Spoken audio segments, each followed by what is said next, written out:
So to use the advanced search option in Google Scholar, you just have to click on there, go to advanced search, and then type in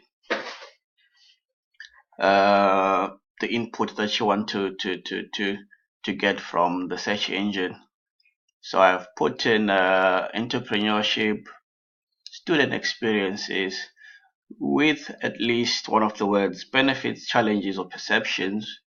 And as we can see here, I want to start my search from 2010, and if I click search, it gives me just over 6,000 results, which is more focused than the hundreds of thousands that a normal search would normally present.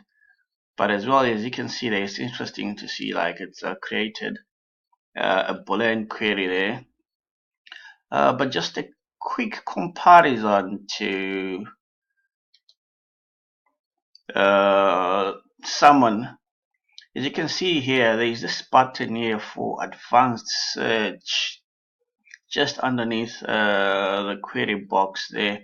So I find this though like a good way of letting the users know that the search option is there if you want to use it, unlike in Google Scholar where really it's sort of not obvious that that option is available. As you can see there's just nothing there to indicate you've got that option, unless of course if you go into there and then you can find it. But I think it might be useful just to have it somewhere prominent there that the user can just easily identify it.